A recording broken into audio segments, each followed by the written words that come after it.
What's a subprime mortgage problem? It's when the banks found people certifiably not yet dead and gave them a mortgage loan. They had no job, they had no conceivable way of paying any of this back, but they were given a loan because that's what banks do. They give loans.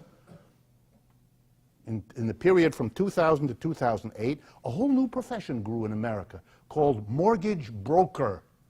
What's that? That's a person who brings somebody who isn't dead yet to a bank and says, I got one. And the way the banks worked is they gave you $1,000, a nice fee for bringing someone who would sign.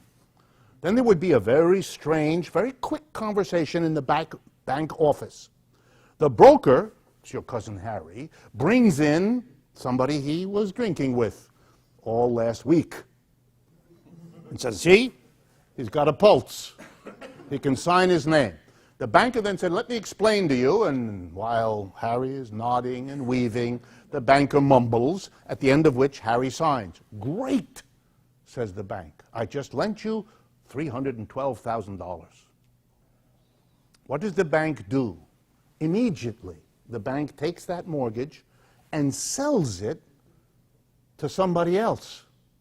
Because the bank, knowing exactly what your cousin Harry just did, knows that that will never be paid back because that guy drinks everything he earns and has no money. So you don't want to be stuck with a mortgage from someone like that because you know where that goes. No. But you sell it to somebody and the other person is an investor. Gee, how do you manage this? Because if the investor isn't a moron, he's not going to invest in that. He's going to ask a question. What did they do? The banks entered into a cozy relationship with something called rating agencies. Moody's, Standard & Poor, and I forget the Fitch. Those are the three big rating companies in the world.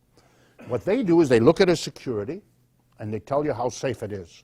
They rate them. If it's very safe, it's called a AAA. You've heard about these things? AA, and it goes on down. So the banks went to these. They said, I got the mortgages here. Don't you think they're wonderful? The agency said, are you kidding? I know that these people can't pay back. Well, you got a choice, the bank said. You either give me a AAA rating or I go to your competitor who will. Oh, I see. And they all got AAA ratings. Now you could go to a speculator and you could say, hey, this is a great investment. Look, AAA. The investors were still skeptical. So they demanded, I told you this would take a little longer. They demanded, that's not enough, a AAA. We want an insurance policy. We want the policy attached to that mortgage. Actually, they bundle them into groups of mortgages. We want an insurance policy, so if the deadbeats that you've lent money to can't pay the mortgage, they can't come up with the monthly, this insurance company will make the payment for them. It's insured. No problem, said the banks. And they invented something, you may have heard of it, called a credit default swap, CDS. This is basically a promise to cover if there's a default, if the mortgagee can't pay. If you can't pay your mortgage, then the insurance company will come in. These were written by, for example, the biggest insurance company in the world, AIG. It's an American International Group, biggest insurance company in the world, located up here in Manhattan on 3rd Avenue. And they wrote them because they sold them. The bank now had a mortgage. Stamped on it was AAA from the rating agency. The bank paid them a little something for that. And was an insurance company, which the bank bought, stapled it to the mortgage. So you would invest. You'd say, well, I can't lose from this. I'm going to get 7% for 30 years. It's very safe, AAA. And even if it isn't, I got an insurance policy. In 2008, predictably, millions of Americans couldn't pay their mortgages because the economy collapsed. They lost their jobs. How are they going to pay their mortgage? So all the investors ran to the insurance company and said, pay. And the insurance company says, sorry, we don't have the money. No one made sure that the insurance companies had enough money to pay off on the policies they had sold. Nobody made sure I'm going to say that again. And so everything collapsed. I'm describing the capitalism in which you live. So that the next time you hear or you say to somebody, well, we don't have to worry about that, that's clearly under control, you don't understand. Nothing is under control. It's the job of the people who run this economy to escape each of the controls. In fact, they take their hat off as a corporate leader, become a government official, to develop the controls which, when they go back into private industry, they know how to evade.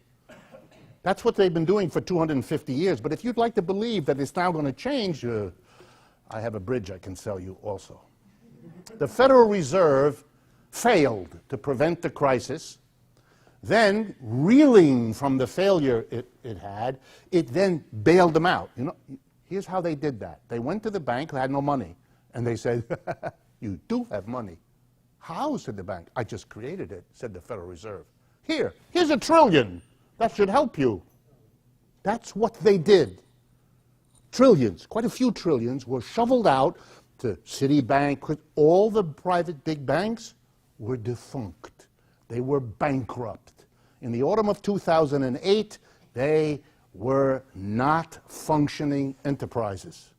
They had panicky meetings in Lower Manhattan, a few blocks from here, trying to figure out what to do, and the answer was, the government has got to bail us out. They became overnight socialists. The government was to come in and take over and give them trillions of dollars, which the government did, since they are the government.